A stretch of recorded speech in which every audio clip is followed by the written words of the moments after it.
Welcome back to another episode of the Inquisitive Mamba podcast. This is episode 108. I hope everyone is having a great day wherever you are around the world. On today's guest for the Inquisitive Mamba podcast, we have Caden Cox. He is the owner of Brawn Bros. It's a pleasure to have you on the show, man. Thank you. Pleasure is mine. Yeah, absolutely. So for the people that don't know you at home, just give a little short introduction to yourself.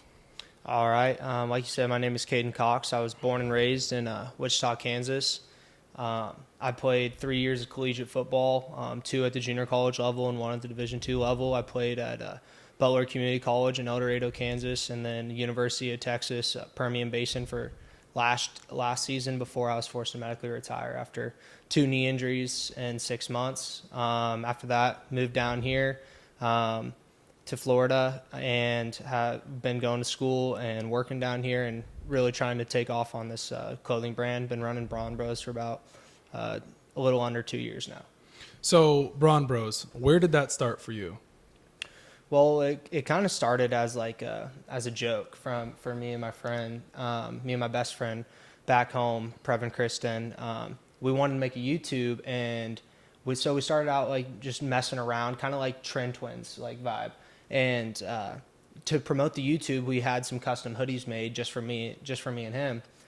And everyone's like, "Yo, these hoodies are really cool. Like, we'll buy some." So we made 50 hoodies, like nothing crazy, and we sold out in like under 24 hours. Like no website, no anything, just off Snapchat. And we're like, "Oh, okay, like this is something that we can pursue." And so after that, we made an LLC, and we kind of got away from the YouTube side and started pushing more of the clothing brand stuff and content on like social media rather than just like the YouTube.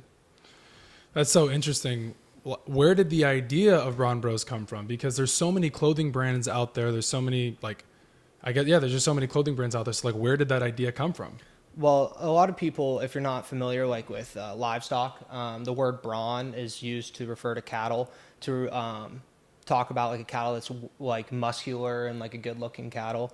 And it just kind of flowed. And being from Kansas, we're around cattle all the time. Yeah. And so that's a big part of like the lifestyle out there, and it just kind of flowed. It worked together, and we just ran with it. That's so cool. So living in Kansas all those years, did you ever think that you would move down to Florida? Potentially, yeah. Just I was always leaning towards like I'll go wherever I play football. Yeah. So I was looking, I was getting recruited by places all across the country, and I honestly had no idea.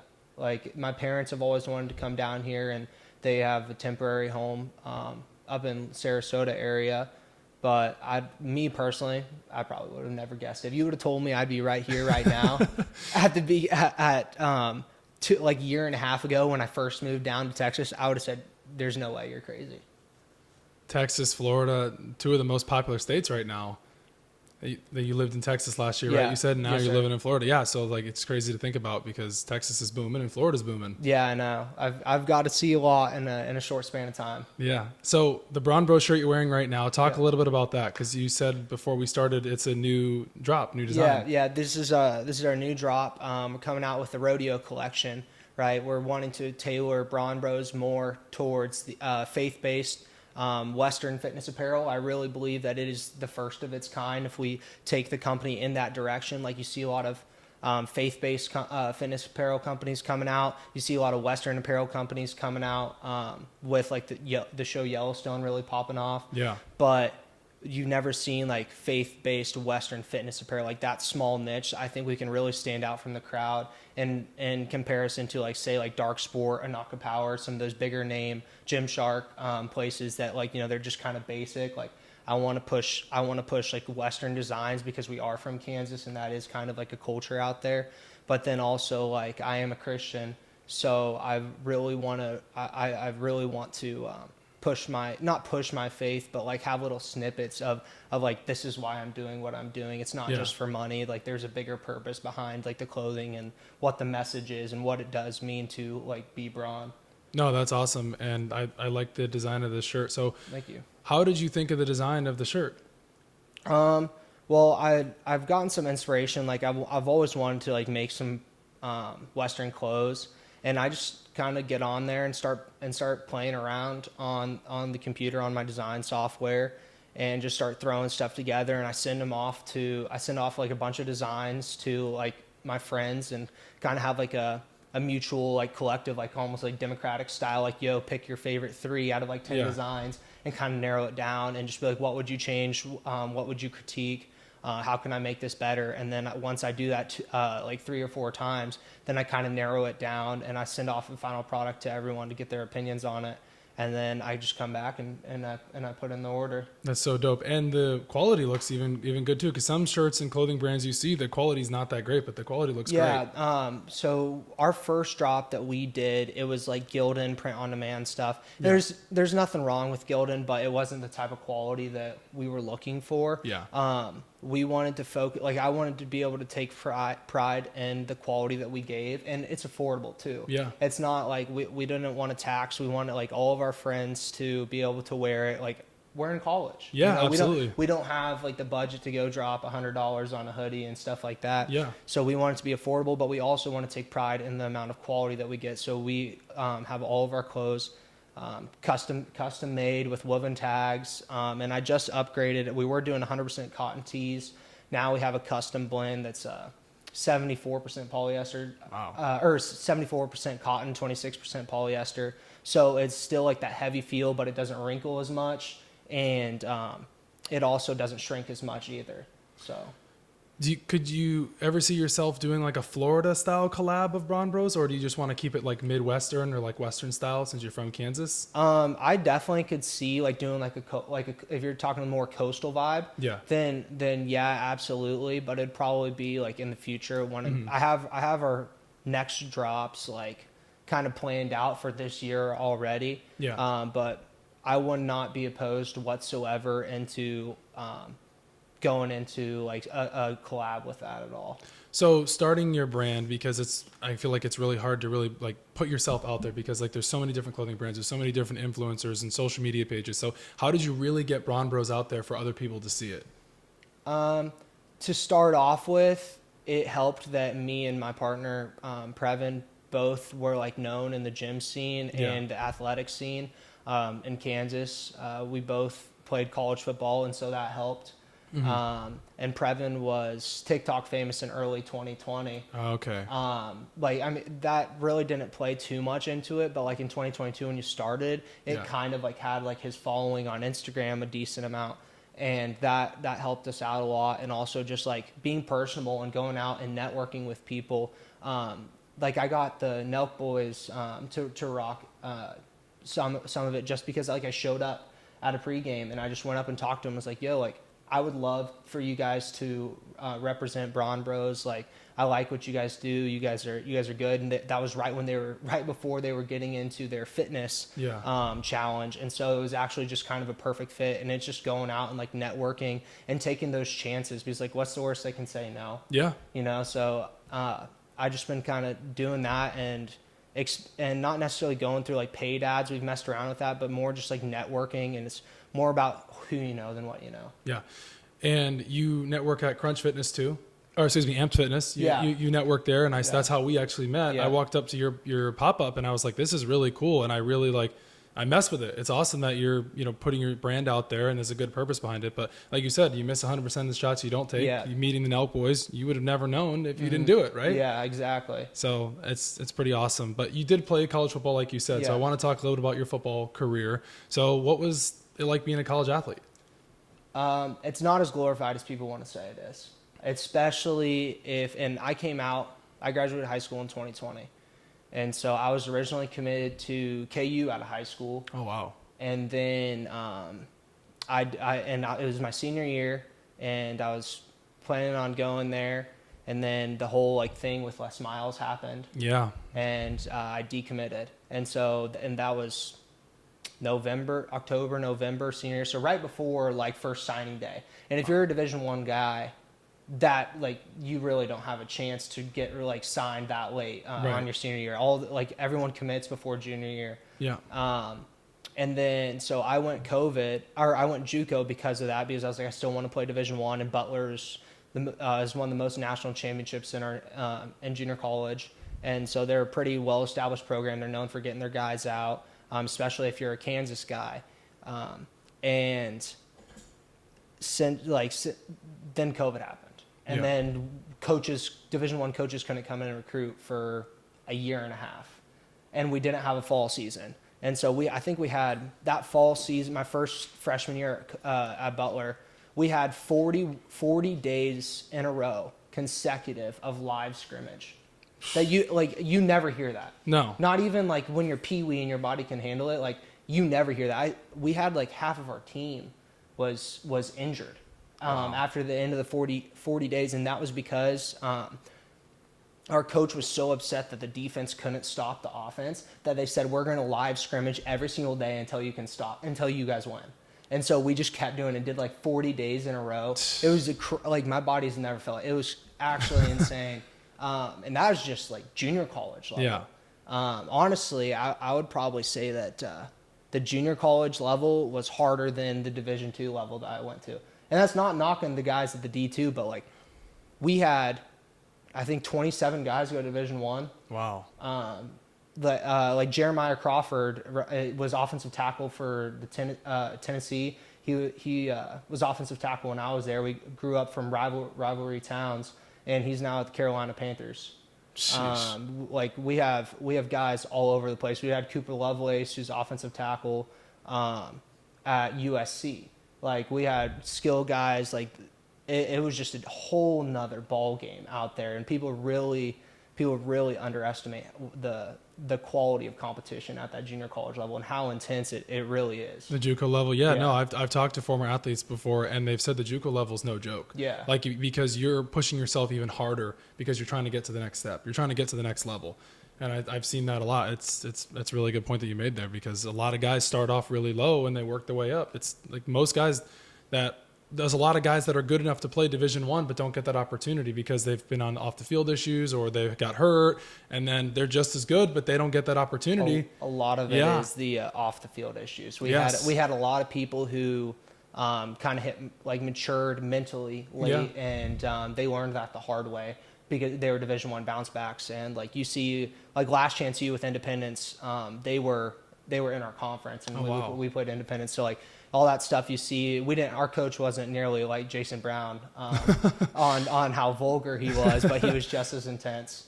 It is no joke. Like I remember on multiple occasions in the spring of my sophomore year, we had 5 a.m. workouts, right? And if one person showed up late to 5 a.m. workouts, then you'd start an hour earlier. Wow. And then you'd still go to 7 a.m. and then you have your classes from 8 to 12, and then you have weights, and then you have practice. But people just kept showing up late. Like one person would show up late. Well, next thing you know, we had like 3 a.m. to 7 a.m. workouts. And we couldn't, like, everyone was so scared of missing because we didn't want it to go to 2 a.m. workouts.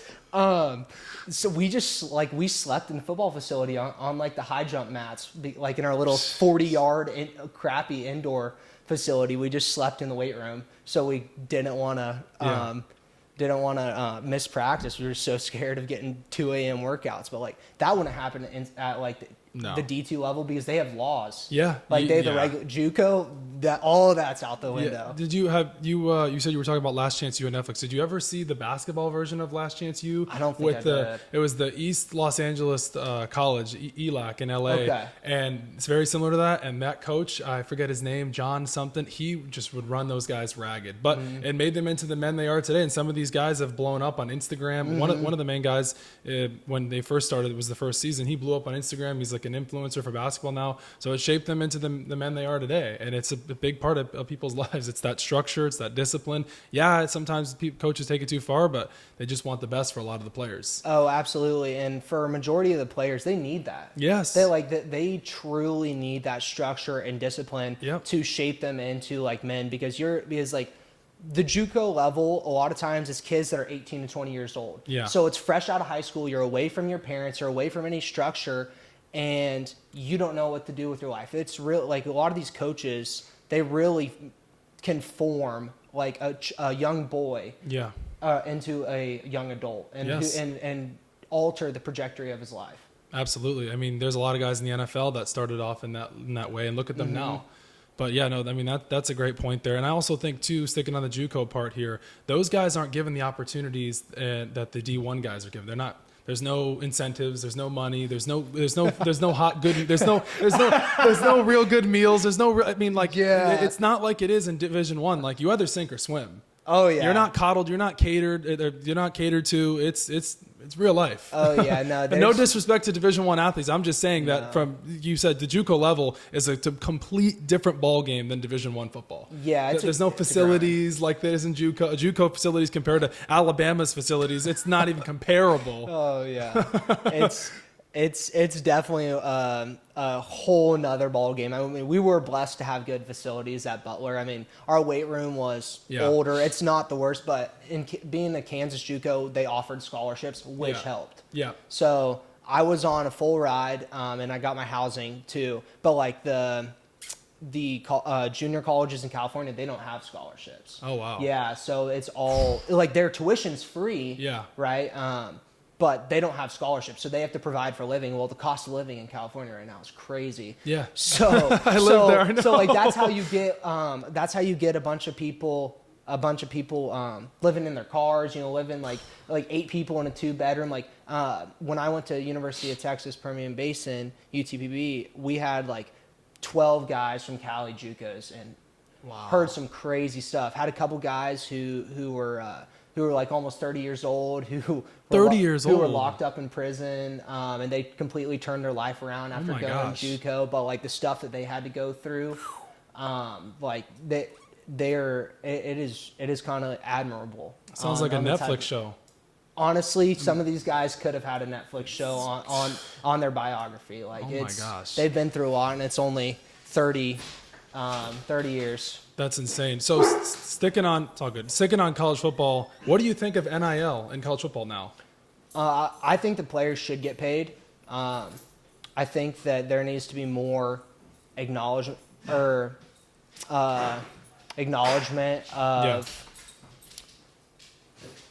financial literacy, because a lot of these kids have never made money whatsoever, and then they're stuck with 6 figures out of nowhere and they go broke. Like there's a reason that majority of professional athletes go broke after 5 years. They're done playing. Most guys in the NFL now, the shelf life for an average NFL player is 1 to 2 years. Yeah, it's crazy.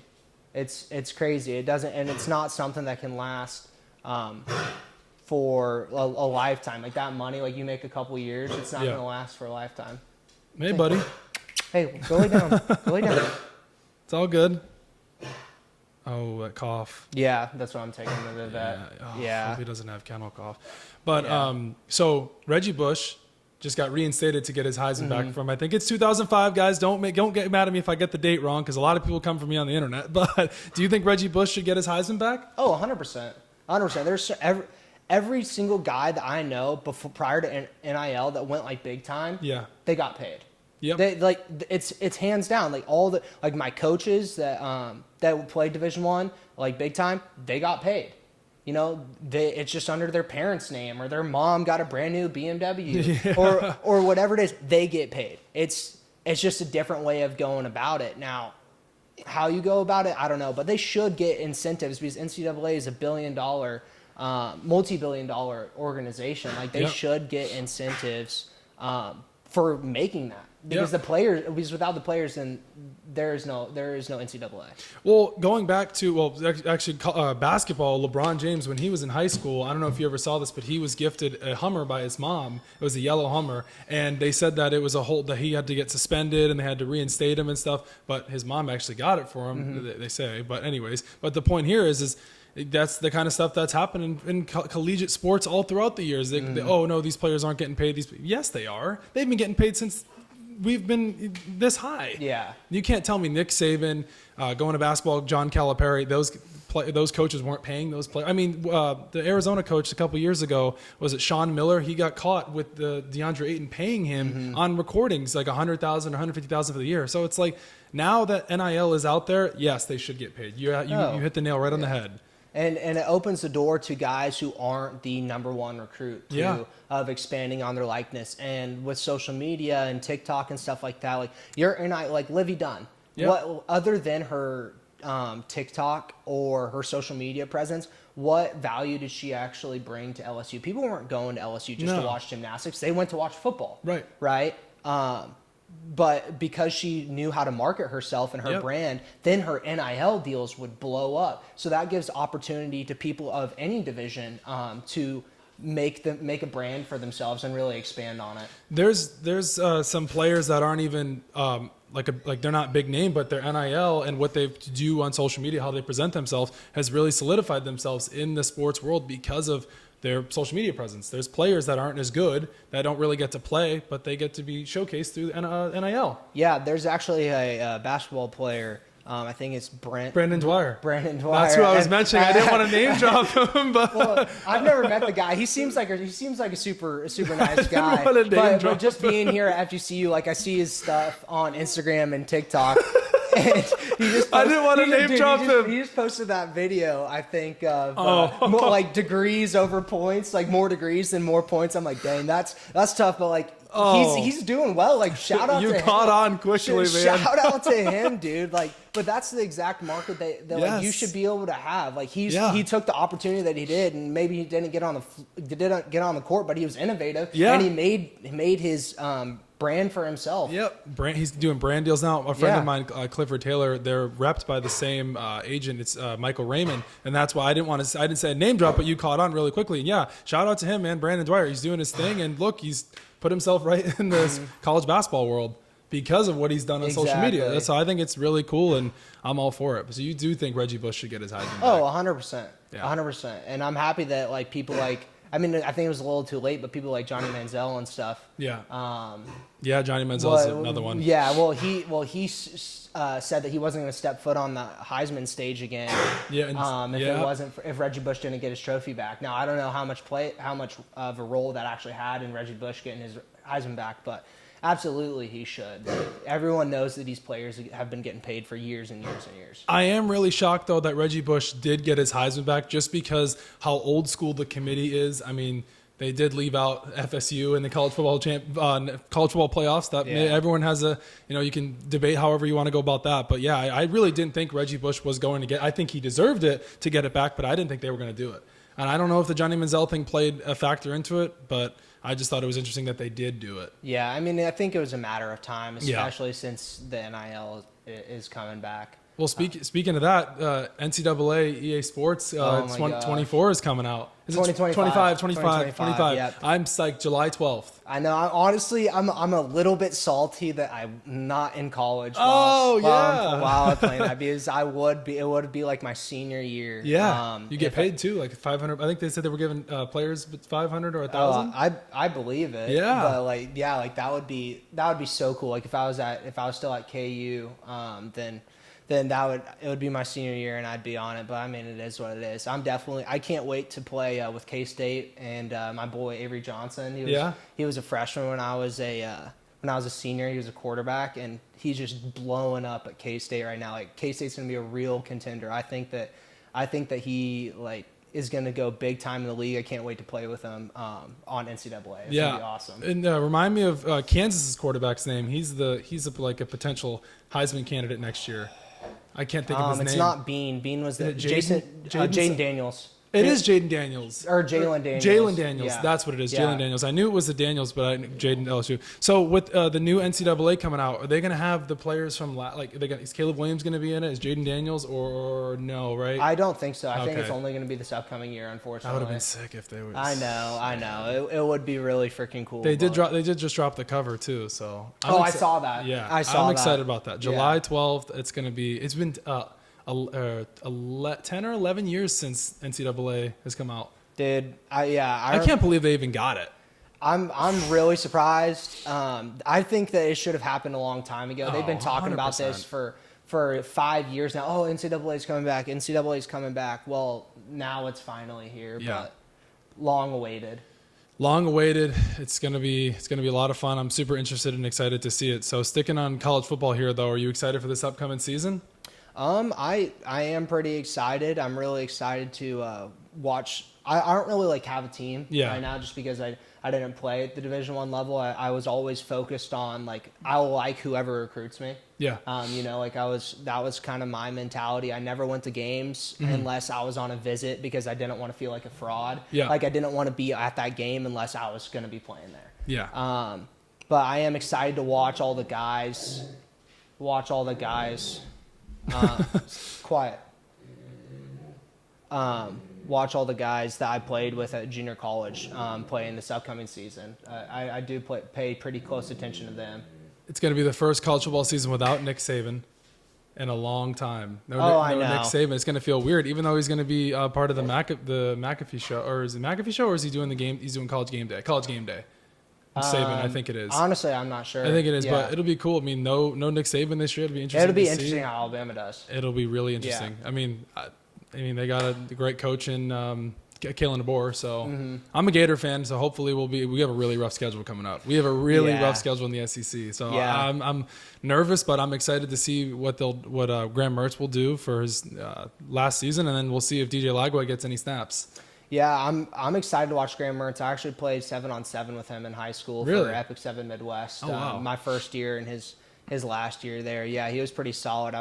I mean, we weren't really close, but like I've always just rooted from him being another Kansas guy. Yeah. And I think he kind of got the short end of the stick at Wisconsin. I don't think the system really played well to his ability, and everyone kind of crapped on him, but I think it was more the coaching issue than him as a player because he's a dog. He's a dog. He was getting so much flack game one against Utah. Everyone was like, "Oh my gosh, he sucks. He sucks." It's just like he was at Wisconsin, and then he was second in completion percentage in the SEC last year. Him and Carson Beck were like neck and neck. It was like 77.8 or something. So it's like, hey, fresh start. It's going to be cool to see what he'll do this year. I'm hoping he's definitely got a chip on his shoulder because everyone expects the Gators to win like 3 or 4 games this year. He has to have a chip on his shoulder, and I expect him which I expect he's way better of a quarterback than he was, senior year of his high school career, but he's coming out and he's going to be slinging that thing 100%. So I want to go back to you for a second. You said during the introduction you got hurt playing college football. Yeah. Walk us through that injury.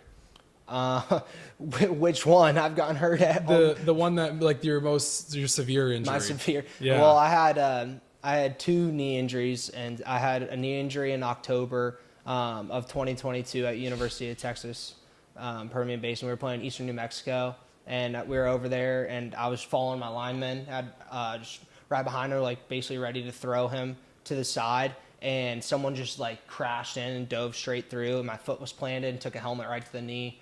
Fractured my femur and partially tore my ACL. Then I opted not to get surgery because I'm not a big fan of surgery. And then I come back, and it's spring. It's April 1st. April Fool's, funny enough. And it's in our spring game, and it's an option play, and they go to pitch the ball. And before I have the ball, it was a corner blitz on defense. Yeah. Before I have the ball, straight to the knee, helmet straight to the knee from the side. My whole knee was blown. Fractured my tibia, dislocated my kneecap, tore part of my hamstring, tore my meniscus from the bone, tore my PCL. Like it was just the whole thing was just gone. Oh my gosh! So I knew immediately right then that was like the end of my college career. And like a week before that, I told my best friend at the time, Chance Omley, I'm like, dude, like if I get another knee injury, I'm hanging up the cleats. Like I can't do it. Like my body, like I'm waking up and my body's hurting. I'm living off of prescribed pain meds, cortisone shots, whatever they can give me, like cortisone shots and whatever else shots. I didn't even ask. I was getting dry needled like 3 times a week, cupping. Like it was getting pretty rough for me just to get out of bed and go work out. And I was like, dude, I want to be able to play with my kids at 35. Like it just became a realization that I couldn't do this. And then when that knee injury happened, I was like, oh my gosh. I knew it right on the spot that my career was over.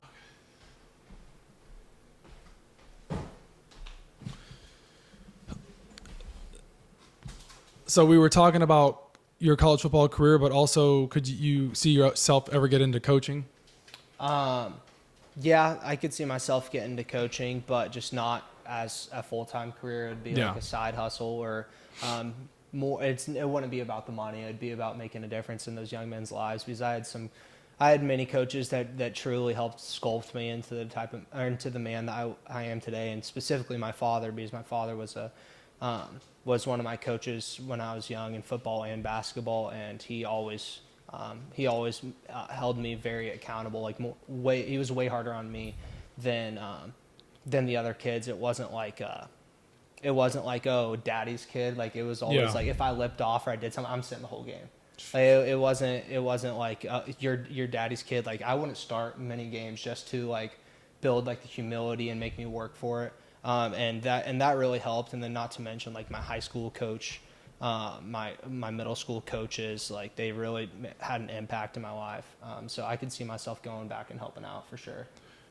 Going back to Brawn Bros real quick, what about could you ever see yourself doing like a football type Brawn Bros collab? I've never thought about that. It hasn't crossed my mind, but yeah, like 100%. I don't know how, like the design wise, what I would do, but like I think that'd actually probably be pretty cool and work out pretty nicely. Yeah, I think so too. I mean, just looking at the shirt, I think it's really cool. Can you show the back of it real quick? Yeah. To the camera. And this is the new one that's coming out. Yeah, when this is one of the new ones. When is it coming out? When is it coming out? It's going to be released before the end of May.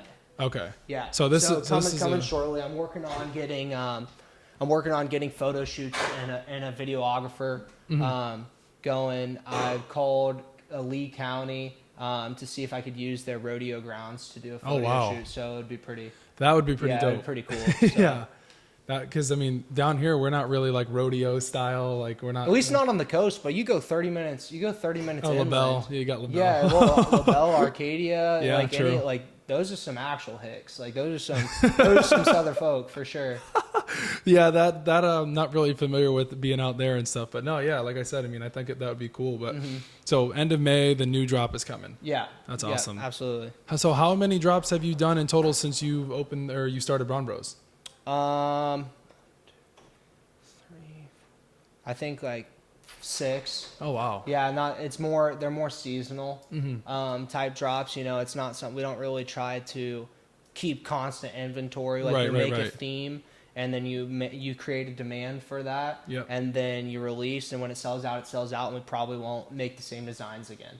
Gotcha. Do you have like you guys have like a specific color, right? It's like kind of like a tan. It's most of it's brown, like a brown and tan color is our theme colors for Brawn Bros. Yeah. And that came from the kind of like the Midwestern style. Yeah, type? just kind of like rustic. Our logo is a longhorn. Yep. Yeah, so it kind of ties into brawn, and brawn being being referred to with cattle, and then just kind of like the color of that lifestyle. Yeah. All right, so moving on to a few fun questions. I always do these for my guests throughout the show. Are you a texter or are you a caller? A caller, 100%. I'd much rather pick up the phone and call you. If you text me, especially on Snapchat, you're not going to get Snapchat. You're not going to get an answer. Snapchat. When I was in college, I used Snapchat. I don't even. It's just iMessage for me now. I use a little bit for like group chats, and then because I keep in touch with my high school friends, my JUCO friends, my friends from Texas, and my friends from down here. So I balance a lot of that on Snap, and it's kind of cool to see what each other's doing. Yeah, that's true too. Because you get the Snapchat like video group chat, you can see the videos that you kind of. Because iMessage is like, I guess kind of. It can get so like notification heavy. Yeah. Are you a vodka or tequila person? Definitely not vodka. I was in high school, and when I was in middle school. Okay, buddy. But recently I've been moving on to tequila, like tequila soda limes, just because they're low calorie. I hate tequila. Makes me want to throw up every time I drink it. But I know it's easier on your liver because it's made especially 100% agave tequila. So I've been leaning more towards that. Do you have a favorite tequila? I actually got some over there. Oh. I got Casamigos, I believe it's George Clooney's. And then I also have 1800 Silver. Yep. Before that, I'm honestly a whiskey guy. Like I'm really into bourbon and whiskey. Okay, I can see that being from the Midwest. But I get rowdy. I make some bad decisions. Oh, jeez, you're one of those guys. Yeah, I've gone. Yeah. Oh, okay. So you're more of a tequila. Tequila is smoother, I feel like, than vodka too. Yeah, Yeah, I think I would agree. It depends what type. That's I true. mean, if you go well vodka, well tequila, Oh. you like that's different. Yeah, I That's can't even different. drink that anymore. My body starts to hurt. I can't either. My body can't actually either. like starts to hurt when I drink like this. Yeah, honestly, I'm going sober for this entire month. Part of like the no cheat meal May challenge for my brand. Oh, okay. So like I haven't touched alcohol in a decent amount of time. Yeah. I mean it's 11th. It's probably been like 2-3 weeks since I've drank. But Nothing wrong with that. Your body feels I feel great. You feel lighter. You feel cleaner. You don't feel as sluggish. oh, I know. I hate the way that honestly, like I was sober for 18 months at a point in college. Wow. Yeah. So I know how it is, but I also there was a point in college where I was drinking like a bottle of whiskey a day. Oh, geez. All right. So I've known both sides of it, and I choose the sober side 100% of the time. Oh, absolutely. Pepsi or Coca-Cola? Coke. Pepsi's whack. Pepsi's whack. I can't go with Yeah, the that. Pepsi has Dr. Pepper though too, like that family of. Oh, okay. You're talking about like the. Okay. No, I mean I was saying really Pepsi or Coke, but like when you think about it, whenever people say that, I'm like, really? I'm a 'Cause, big like, Dr. Pepper Zero guy. Dr. Pepper Zero. Dr. Pepper Zero, yeah. It mixes real well with some dark liquor. Oh, okay. Yeah. That's when you do the bad. Yeah. That's when the bad decisions come out. Yeah. Favorite fast food place? I don't really eat fast food, but like if you're gonna make me choose, I'd have to say Wendy's. Wendy's? Wendy's. Their 4-for-4s go crazy. Over McDonald's? Oh, McDonald's is terrible. Yeah, but like you'll not catch me at McDonald's. Large It'll fry, though? Make me sick to my stomach. Golden Arches? No, No, large fry? No. Maybe when I was a kid, I'd go get the McGriddles, but the McGriddles are where it's at. But I like Wendy's. Wendy's, I just feel like it's a lot higher quality. Wendy's Frosty? Yeah, the fries and the Frosty. Absolutely. Always fun when you find a hair in your Frosty. I found one of mine a couple of times. I was like, man. It's the name of the game. It's fast food. You just dip the fry in the Frosty. Yeah, a with the little extra hair. protein with the hair. Oh, gosh. Wendy's, oh, yeah, Wendy's 4-for-4 is good. Yeah, no, they're solid. That was I don't really eat fast food like I said, but Yeah, I like don't in high either. school, oh my gosh. You don't like Chick-fil-A? Like Chick-fil-A. I guess I like Chick-fil-A, but like I'd go there and I'll spend $30. That's true. It's way too expensive. I'll go and I'll get a 30 count grilled nugget, and it doesn't fill me up. Same. It's like 98 grams Same. of protein, and I drop like $28, and I'm just like I'm still hungry. My mom came home a few weeks ago and she got me a 12 count and she got me the 4 tender strips and 2 fries and I ate them both and I was hungry in 2 Yeah, hours. I I'm like, can't. what the hell? Why is this I happening? can't. I Yeah. can't. It's too expensive. It is. It's like it's got to be like a treat, and it's like the only thing that I'm there. But I can't do that. I go to Chipotle and I eat a bowl and I'm hungry when I leave. In like 30 minutes. It doesn't fill me up as much. I've stopped really going to Chipotle here recently, but like in college or early college and like late high school, I was a fiend for Chipotle. 2-3 times a week. The quesaritos. Oh. you get a What the hell's a quesarito? you get their burrito and you have them wrap a quesadilla around it. Yep. But every time, like, they hated me coming in. Oh, They yeah, of hated course. me coming in and doing that because it burns their hands too. But I would be like extra rice, and then I'd be like, no, like extra rice, like give me a little more, and then I'd be like extra black beans. Oh, yeah. No, like kind of like 2 more scoops of black beans. Oh, you were those college Dude, guys. I was like, I knew all the hacks, like half and half. Rather than steak and chicken, you do half steak, half chicken. You end up getting just double meat because they're not going to measure out an exact half, and you still pay the price just for a regular steak burrito.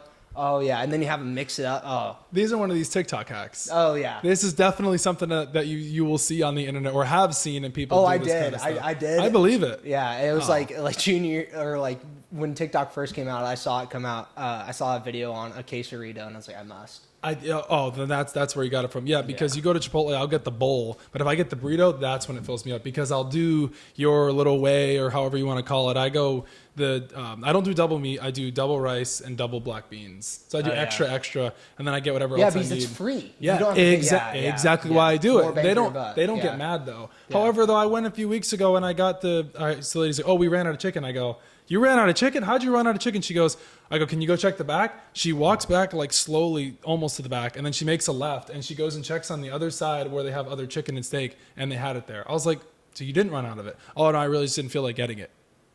Well, what's the point? Bro, I'm saying nah, you're out of yeah. it. You're not out of it. I said, Nah, you're at Chipotle. You definitely are not out of Chipotle chicken. It's Yeah. literally right there on the side. Yeah, we no, ran that's out of crazy. it. That's crazy. The laziness of some people I nowadays don't- is just despicable. Or when the lettuce is like this is me. I get picky about my food and stuff. The lettuce will be there and it'll be like somewhat wilted.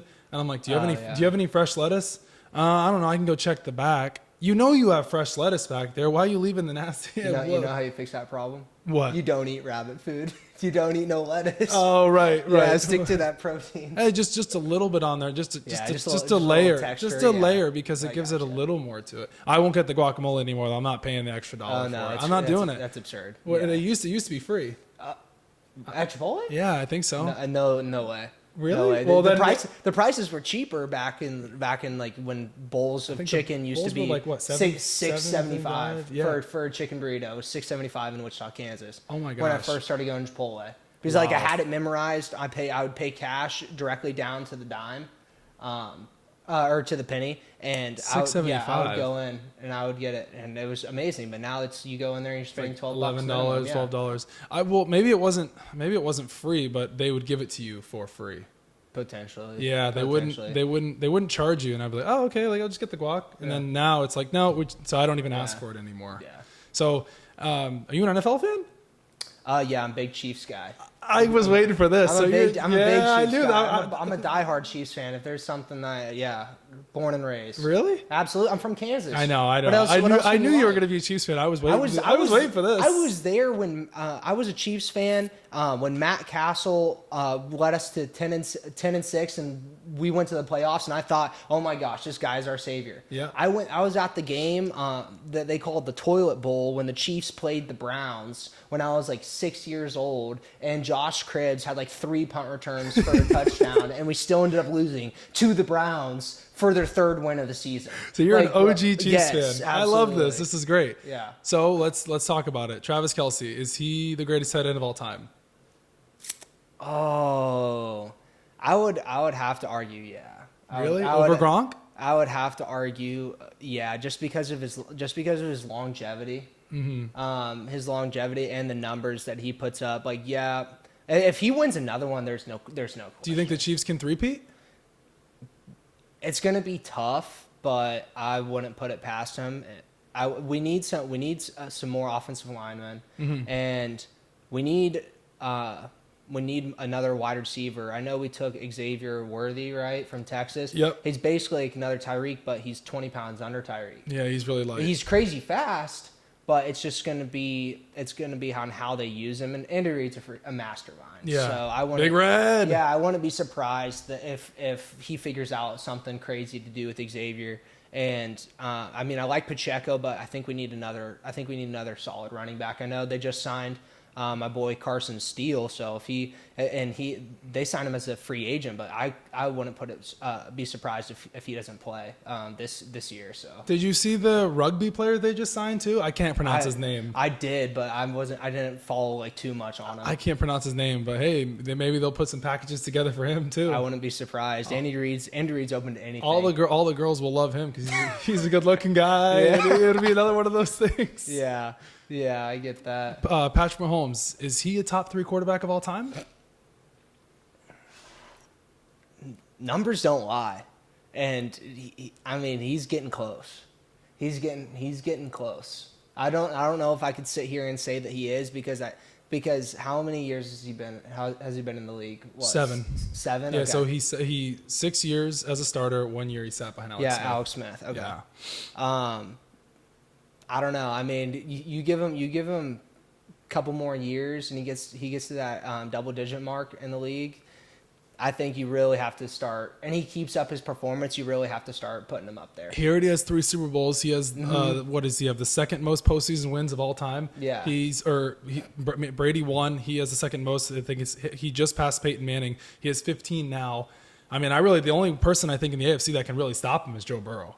I mean, if anybody. It's not going to be Josh Allen or Justin Herbert. Well, yeah, because he's already beat him once to get to the Super Bowl. Joe Burrow did. True. So when you think about it, really, I mean, that the next rivalry for the NFL passing of the torch could be, it's Joe Burrow and Mahomes. I think how Manning and Brady were. Honestly, I think that the only person that can stop Mahomes is himself.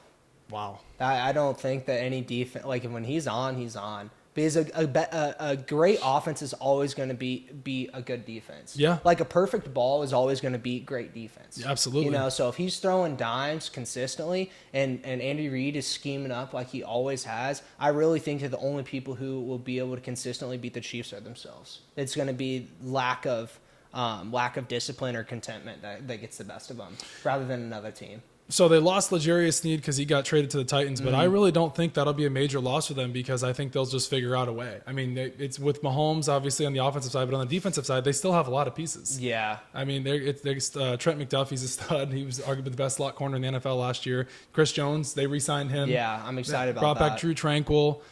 They still Nick Bolton. He's still under contract on it. I mean, they still got pieces. They're gonna be just fine. Yeah, it's really not gonna be too bad. Have you ever been to a Chiefs game? Yeah. Oh, okay. Yeah, I just told you. I thought you were. Oh, you did say at the game. I thought you were watching the game. No, I was at the game. I was on the side, but my dad got like sideline tickets to the game for somehow. I don't remember how. It was me, him, and my sister, and we went, and it was like freaking negative 13 degrees out, just freezing our butts off. Oh, wow. On there, yeah. So. Yeah. So you've been through the thick of it. Yeah, absolutely. With Kansas City. Absolutely. Like I had pictures of Priest Holmes growing up on my wall. Oh wow. Yeah. Human juke stick. Dante Hall. And Trent. Oh, really? Who was the best undisputed? Jamal Charles. Right now. Do you think Jamal Charles is a Hall of Famer? He should be, dude.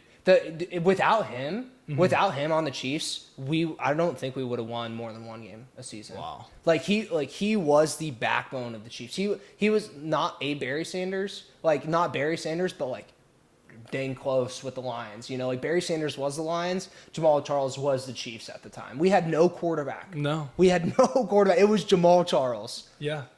And you rarely see I believe he was our franchise player. You rarely see it was him or Dwayne Bowe. But Dwayne Bowe. You rarely see a running back get the franchise sticker anymore. No, you don't. I mean, no. I mean, not that I from remembrance in the last couple of years. Not really. No. Yeah. No. All right. So let me ask you this though. Taylor Swift. She's like a part of the NFL culture now. I got to hear your opinion about this since you're a Chiefs fan. Give it. I need to hear it. Dude, honestly, like, what do you think? Because now, I mean, like the Swifties are like Chiefs fans. Honestly, it's the whole Taylor Swift. It's a cult, dude. It's a cult. These people are crazy. These people are actually insane. Like I know what, like they literally like worship this girl. Her fan base, dude. Her fan base is nuts. Yeah. And honestly, shout out to my fiance because she does not like Taylor Swift, and that's the biggest green flag of all time. I'm not gonna lie. It's crazy though because like her fans for part of the Chiefs, like it's insane. Oh, I know. These girls have never watched a game of football and now in they their do. life, and now they want to watch it just to see her on screen. TV. I mean, promotion wise, it's very smart by the NFL. I can't knock them. I cannot knock them, but it's all a publicity stunt. You think so? You don't think Travis Kelce and Taylor Swift are like a real couple? I mean, they are, okay. I think that developed more after. Oh yeah, that's true. Like because they both have upped their fan base. Like Travis Kelce specifically has blown up. Oh my gosh! That. Like he was well known, but people who paid attention somewhat to football. Yes. But like now everyone knows who Travis Kelce is. Like, everybody knows who he is. Yeah. Like other than sports talk shows are talking. Like People Magazine talks about him. Like TMZ. Yeah. Like US Weekly. Like it's crazy. They're like following every move like he goes. It's like he was still just an NFL player. Now he's one of the biggest names global on the planet, star. Yeah. Now that he's dating Taylor Swift, do you think Travis Kelce is the most popular player in the NFL? I'd probably argue that. I think that very possibly he could. I would second that. I don't see. I mean, you got Mahomes, but I mean, I would say definitely Travis Kelce. Because some people say, oh, it could be like Justin Jefferson, or it could be like no way, no shot. No, it's definitely Travis Kelce. If you think of just like terms now, it's I mean like Steph Curry was the basketball. I mean like now everyone knows Steph. Same thing like with that a global star. Yeah, dang. So it's so cool that you're a Chiefs fan. Yeah, they just won the Super Bowl too. I know it, dude. It's been a long awaited time for the Chiefs to be good, and now everyone wants to. Oh, you're a bandwagon. I'm like, dude, no. No, you're from Kansas. You're not a bandwagon. There's very few. Like if you're born and raised in Kansas, most of the time you're a Chiefs fan. Yeah. Or you're a Cowboys fan. Yep. And I was a Chiefs fan. In Kansas, really? Yeah. Wow. Because rarely you get a couple Broncos fans, but those people are always whack. Yeah, that's true. Yeah, the Chiefs have dominated the Broncos for years. Yeah, with Mahomes there. Yeah, so anyone who says I'm a bandwagon, I mean, they can say it, but it's not true. No. It's not true. Right, exactly. Yeah. People. I mean, I'm not a Chiefs fan. I did get a Travis Kelce jersey though. Yeah, used it.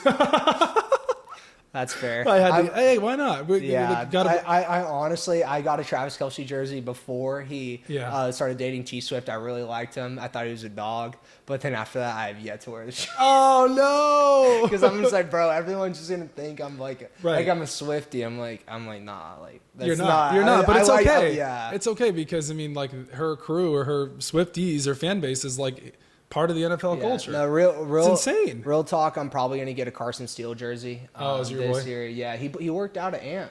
Really? Yeah, he was training down at, I believe, D1 training in Naples. Oh yeah, the one down in Naples. Yeah. He was running back for UCLA. Like, was a Doak Walker on the Doak Walker award list. The guy that has the really long blonde hair. Yeah, he's a freak. Yeah, Yeah, and dude, he's a freak. If he would have went to the combine, I'm pretty sure he would have broke the two plate record. Jeez. For bench press. Like, the dude's nuts. Like, if he gets a legit chance at the Chiefs, I think he's gonna blow up. So wow. I'm probably gonna get his jersey. And then there's a couple guys I need to get my boy Jeremiah Crawford, because me and him were pretty close. He was in my Bible study at Butler, and then I need to get my guy Breece Hall. Yeah, Iowa State. Yeah, we were crosstown rivals. And wow. So, yeah, we played my junior year of high school in the semis, and the game was insane. But he's always been a really nice guy and been supportive. So I need to show my support back to him. He's really fun to watch. Oh, he's a freak. Some people, like, it doesn't matter. This is my opinion. I get a very similar Barry Sanders vibes from him. Like, just how he plays, how his game is. He's very shifty. He's like the way he moves in and out of tackles, his patience. His strength out of a cut and explosiveness is next level, especially since his knee injury. Yeah. Yeah, like, that's all, like, and honestly, like, that is even what's impressive. Like, I have him on Snapchat, and, like, I see, like, the stuff that he does for, like, rehab sometimes whenever he posts it. And, like, it is like that. It's not like you're throwing on 6 plates squat, which he can do. Yeah. But it's like that balance training, core training, band work and stuff. And then the amount of explosiveness he gets out of that is phenomenal. The fact that he tore his ACL against the Broncos, I think it was week 8, and then he comes back next season like an absolute lion. Oh, I had him on my fantasy team his freshman year, or on my fantasy and in the NFL. Yeah. And he was blowing it up, and I'm like, I knew it. And then he blew his knee out, and I was like, oh no. I texted him, and I was like, I know that had to be so hard, because then it's like, I know what I went through. Yeah.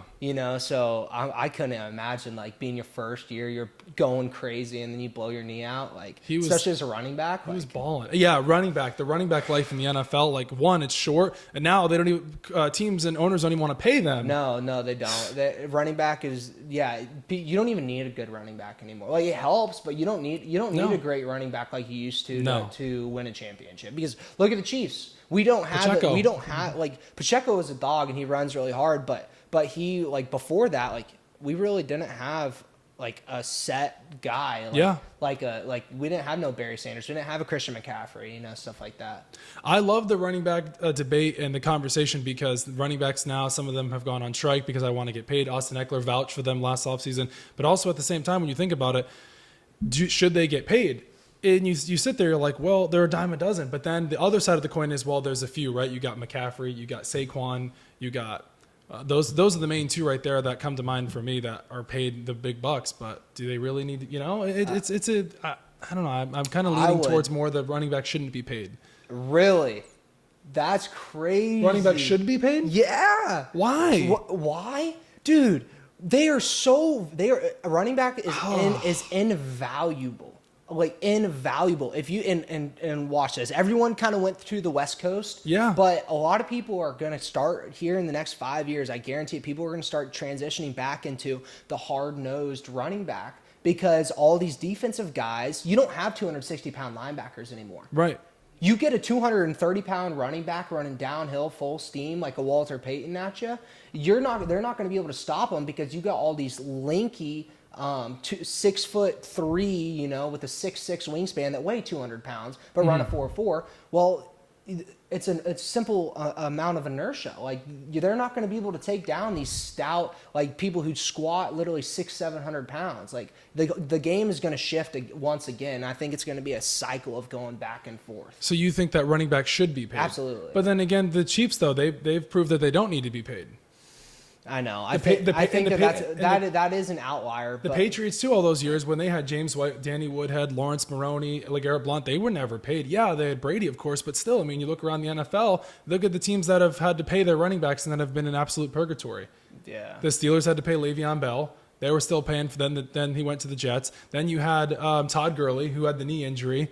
It's like running backs. It sucks. They need to get paid they need to get paid while they play. But I think the long-term guarantees is what they can't do. Yeah. Because of the amount of damage it takes a toll on your body. I couldn't imagine someone that plays multiple years in the NFL. I know what I go through. Yeah. With my body, I couldn't imagine the type of toll that it takes on a player that's played in the NFL. Like the amount of CTE. Like I've had so many concussions that weren't diagnosed. Like, I've never had a diagnosed concussion, but I've had concussions.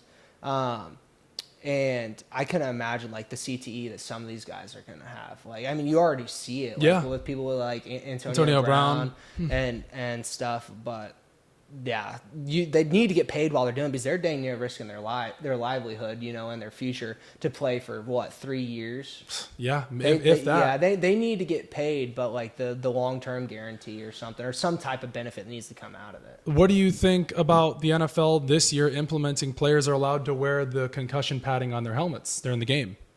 It's soft. Yeah. I mean, all right, this is a real controversial hot take right here, but all yours, go for it. I always said when I was playing, concussions aren't real, brain contusions are.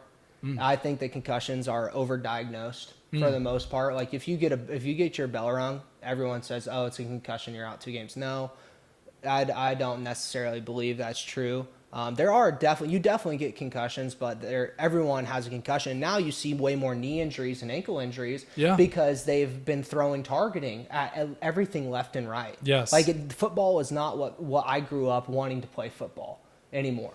No, So it's just becoming a soft man's game rather than, like, you know, a hard nosed game, which is what it used to be and why America loved it. Yeah. What do you think of the hip drop tackle? The ban of a part of the hip drop tackle, because not the entirety of the hip drop tackle, a piece of it. Like, you can't tackle the certain way now, but the actual hip drop tackle is still in place. So what do you think? I think it's bogus. I think it's bogus. Now, honestly, I was taught, you know, same foot, same shoulder. Mm-hmm. That's what you do, and you put your shoulder on their hip. Yep. You know, if you hit high, you hit high. Now, if it's blatant targeting, okay, whatever. But, like, all these rules that they have for penalties and fines, and it's a load of crap. Yeah, it's a load of crap. It's making the game not enjoyable. Like, players know what we're getting into when we play football. You know what you sign up for when you play this game, and I've even I had a former NFL receiver on last week, and he said that we know what we sign up for when we play. Like, you're taking away the aspect of the game, and also too for the fans. Like, a lot of people, like, in the world are just average. Most people are just average people. They just want to come home, sit on Sunday on their couch, just crack open a beer, eat some wings, eat some chips, and you just want to watch the actual game of football. You don't want to sit there and have all these little antics and all these rules taken away from the game. It's ruining it. Exactly. It's from years ago. I mean, you just let them play. You just let them play. Like it's the same thing with NBA and all these, like, people flops and all the fouls and stuff. Soccer's the worst. Well, NBA's becoming soccer, and honestly, you give it 10 years, NFL's going to turn into a flag football league. Yes. Like, it's honestly 100%. it's kind of getting that way, and it's embarrassing, honestly, and it's sad to see the game because that's not how it grew up. No. So, I mean, well, now you can't hit the quarterback a certain way. I mean, they protect it, and Mahomes has fallen in line to that. Meaning he's protected. Josh Allen, he cries to the ref for every single call. I have this comparison, and people didn't like this, but I have Josh Allen and Luka Doncic as very similar players. They both cry when they don't get calls. They both can't win in big games. It's the name of the game. People hate that, though. No, it's the name of the game. Like, if you don't have to agree with the rules, but if you want to be the best, you sure do have to. Okay, so we were talking about the hip drop tackle in the NFL. That's an interesting topic there, but I did want to ask you, since you're a diehard Chiefs fan, what is your Chiefs Mount Rushmore? What do you mean? Like your top five? your top 5 player. Well, Mount Rushmore's 4, but we can go 5. Who are your top 5 Chiefs players of all time? Jamal Charles, 100%. Tony Gonzalez, Patrick Mahomes. Honestly, Alex Smith, because I think he was the introduction to what the Chiefs are now. Alex Smith? He built a culture, and even Mahomes said that Mahomes wouldn't be who he was without Alex Fair, Smith. but he's one of the best top 5 Chiefs players of all time? Maybe not stats wise, but I think culture wise. Okay. He was the transition into leading the Chiefs from dog water to being a multi-championship all right, team. you're standing on you're standing on a hill. I got it. You got 2 more. Who did I say? You said Alex Smith, Jamal Charles, Patrick Mahomes, Tony Gonzalez. You got one more. One more. I'd probably say Travis Kelce. Yeah. So who's a better tight end, Travis Kelce or Tony Gonzalez? I'd say Kelce. Yeah. Yeah, Kelce is. Wow, Alex Smith. Dude, it's the people underestimate that. Oh, I said players. I should have said top 5. Whatever. Andy Reid, but doesn't. He's not a player. Yeah, so. He's not a player. He's not a player. No, but he really made a difference. Derek Thomas over Alex Smith, or Alex Smith over Derek Thomas? Dude, I'm telling you, the culture changed. Alex Smith was a leader. Hall. Alex Smith was a leader. I'm recent wise. I mean, you're a Chiefs fan, so you know more than I do. I'm talking more in my lifetime. Okay. Now you can go back and. I mean, I'm 22 years old, so Chris Jones. I'm just giving you. I mean, you could say, "Oh, Joe Montana." Okay, whatever. Well, yeah. One year or 2 years or however long he played for the Chiefs, that doesn't really count. You know, the most people who made the most difference on the Chiefs. I think Alex Smith was a super significant piece. Do you think Alex Smith deserves to get his jersey retired by the Chiefs? I don't know about that. I don't know if I could say that, but. I honestly was upset when we traded Alex Smith and kept Mahomes. Yeah, and now you look back and you see what Mahomes has done. No, I have. I will admit, I was really upset. I was like, "What are we doing? This quarterback, who is Patrick Mahomes? He sucks." Alex Smith just led us to the AFC Championship, and. No. Oh yeah, I know you remember this one, the Colts and the Chiefs wildcard game in Indy, the comeback that Andrew Luck? Mm-hmm. Yeah, that was intense. Yeah, that was before all the Mahomes. Yeah, Mahomes, Travis Kelce. That was Jamal Charles was on the team. Was he? I don't think so. Oh, okay. Well, Alex Smith. Who else was Dwayne? No. I think Jamal Charles was before Alex Smith. And that was Alex Smith. Yeah, that's true. That was Alex Smith. Who else was? I mean, Travis Kelce. But there was who else was on that team? I can't even think of it, man. It was so long. That was a while ago. This was what, 2014, 2015? Yeah. Wow. That was a while Imagine ago. if Andrew Luck didn't retire, what the career he would have had. Oh, I know. He would have been a baller. We lost him early too. Man. I can't blame you. Your body catches up to you. A lot of these guys are realizing that they were retiring early, and I honestly think it's smart. You make your money, you learn how to invest it, and get out. Yeah, a lot of the players now, or former players, are getting into the media space, the podcast space. It's really smart, and like you said, invest in their money. Yeah, they're smart with it. Gronk got out at the right time. Oh yeah, and look what he's doing. Gronk made a good decision. Did you watch the Tom Brady NFL roast? I've seen snippets of it. Bro, that was absurd. That was insane. They were coming for his head, but honestly, oh my gosh, high IQ points, because everyone, they were roasting Tom Brady, but basically everyone was just roasting his wife for and so really that was GCL. That was just a major dig at her, just making her look terrible. I mean, how mad can you be? She cheated on Tom Brady. Now it came out, and it was funny about that is it was a lot of the roast was about that. There was one part in the beginning of the roast, Caden, that Tom Brady walked. I don't know if you saw the clip. He walked up to Jeff Ross and said, "Don't say that shit again," because the Robert Kraft massage parlor. Everything from there was free game, but I guess that was don't say that shit again. I don't think I saw that. It was I watched the entire roast. You'll have to watch it. You'll have to watch it, but it was pretty intense. I have a hard time listening to some of that stuff because I'm just wow. Yeah.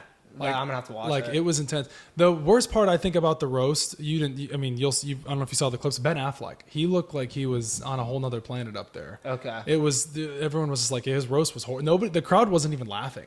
It looked like he was just ranting up there, like one of us sports fans just ranting on camera, and everyone was just kind of like, huh? Yeah. Like he didn't even he didn't roast Tom at all. He just roasted fans for trying to roast Brady and roast it was weird. Yeah, you'll have to watch it. I'm going to have to give it a watch. They made Belichick and Brady did a shot together. Belichick, Brady, and Robert Kraft did one. Gronk got roasted. Airhead Gronk. It was funny, man. Oh, yeah. No, I did. I saw a clip of that, of Gronk getting roasted. Tom Brady, Kim Kardashian part was hilarious. I don't think you got to watch it. It's a 3-hour roast. That's kind of overkill. It is, but someone needs to put Tom on suicide watch for that. 3 hours. I was like, Kevin Hart's hilarious. Oh yeah, you'll have to watch it. It was funny. All right, but before we officially wrap up, we have our 5 questions. I always give them for my guests. So, where do you see yourself in 5 years? In 5 years, married, because I'm getting married next May. Hopefully with kids. God willing. Yep. Owning, my goal is to have like a piece of land, and kind of like homestead on it. So that, and then really pursuing expanding my father's construction company and expanding Brawn Bros as well. That's awesome. Mm-hmm. And hopefully the kids will be wearing Travis Kelce, Taylor Swift jerseys. Stop. No chance. Forbidden. Oh, that was good. If you could tell your 18-year-old self one thing, what would it be? Oh, that's a good one. I would probably say start reading the Bible earlier. Oh, wow. That is what made a really big difference in my life, is when I actually started reading the scripture instead of I go to church. Yeah. That made the biggest impact on my life, hands down. Overnight transformation. What motivates you? What motivates me?